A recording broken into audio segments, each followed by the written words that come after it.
Sometimes I think I must be living in a nightmare. How is it possible that in 3 short years we have witnessed such a monumental shift in the global world order that it would leave the Roman Empire shocked and appalled? After all, the Roman Empire took about 200 years to finally collapse. It was a slow burn. This week, we saw a number of massive stories that were once again ignored by the mainstream media, from the BRICS nations shaking up the financial system to major geopolitical movements involving Russia, China, and Saudi Arabia. Putin calling for peace, and NATO crapping all over it, saying, no, we don't want your peace. Take your peace and shove it. We want more war. So this is not a peace proposal. To Biden shaking hands with Zelensky, agreeing to fund Ukraine for another 10 years. 10 more years, billions of dollars, while America crumbles. Yes, we're going to send billions to the most corrupt government in Europe. I think Zelensky is maybe the greatest salesman of any politician that's ever lived.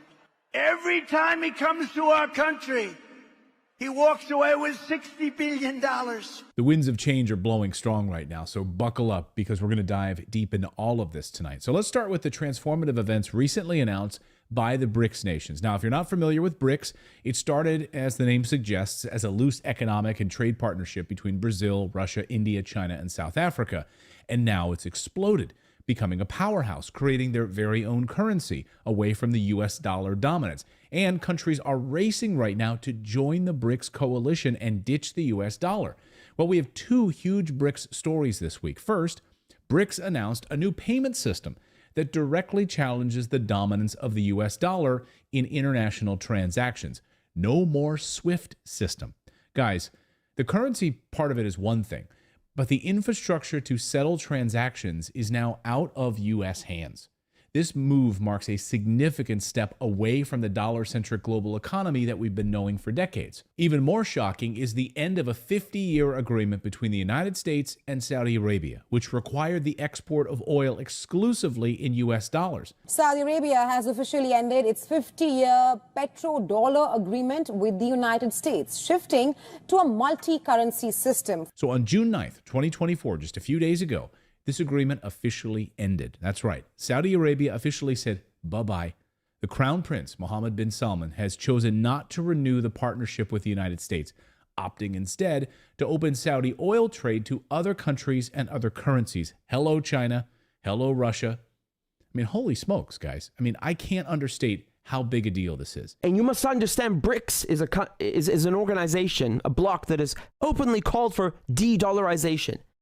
So having Saudi Arabia, the backbone of the petrodollar, join BRICS, I mean, you couldn't make up a bigger slap in the face. I can guarantee you, they are not feeling very good right now in Washington, D.C.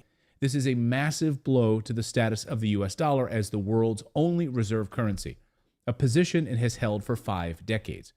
Now, we've been warning for months that this was about to happen. With Saudi Arabia now joining China's central bank digital currency project, we are witnessing a seismic shift in the landscape of global trade and global finance. The era of the US dollar as the sole superpower currency is officially over. And this is not hyperbole. US dollar dominance is now over. Liberals can try to spin it any way they want, but you're not stupid. And none of those fawning members of the Biden press corps are going to ask the White House about it. They're too stupid to understand how big a deal this is.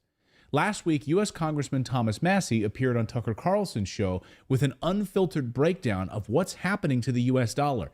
He didn't hold back. At some point, they're going to quit using our dollars as reserve currency. I mean, I watched your interview with Putin, and one of the things, whether you hate him or not, one of the things he said that is true is when we sanctioned him, before we sanctioned Russia, 70% of their transactions were in US dollars.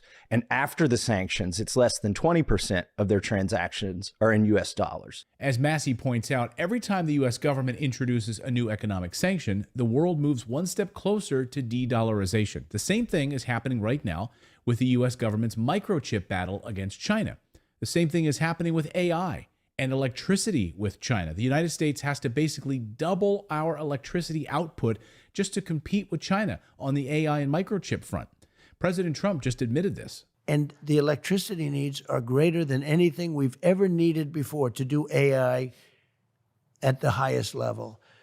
And China will produce it because they'll do whatever you have to do, whereas we have environmental impact people, and we have a lot of people trying to hold us back. But massive amounts of electricity are needed in order to do AI. And we're going to have to generate a whole different level of energy. We've fallen so far behind China, it's disgusting. Saudi Arabia is also considering full BRICS membership later this year and is expanding its oil trade to include more countries and currencies. This is a direct threat to the petrodollar system that has propped up the U.S. economy for decades. But the BRICS shockwave doesn't stop there. Something seismic happened on June 10th and the 11th at the BRICS foreign ministers meeting. 59 new countries announced plans to join BRICS.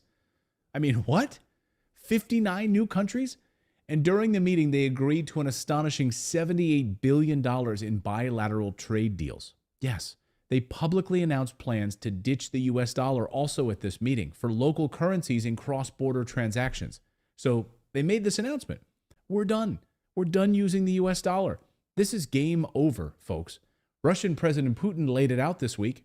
One of the greatest mistakes of the United States is they're prohibiting from using dollar as in international payments and using it as a tool, and they're simply undermining the trust towards dollar. It's ridiculous. They should have taken care of the dollar and to preserve it and to raise its profile and its standing. They're simply killing it off with their own hands. Putin knows exactly what he's doing, allowing these developing countries to start moving away from the US dollar, stop being bullied by the United States. Oh boy. President Biden's foolish sanctions against Russia have turned the world against the US dollar. And China knows exactly what's coming. That's why they've been dumping US treasuries like a bad habit. And we're also sending a really clear signal, which is the dollar's not safe for you. Right. It's the reserve currency because it's a safe haven, because it's a stable country. It's the most stable country in the world, and we're not going to weaponize the dollar because that would be shooting ourselves. But suddenly we are. This BRICS system seeks to eliminate the global dominance of the US dollar, creating a payment system using local currencies that is free from US sanctions and outside political pressure. And now that NATO has rejected Putin's peace agreement to end the war in Ukraine, we are in for a totally different world over the next few years. So guys, that's the news update part of today's video.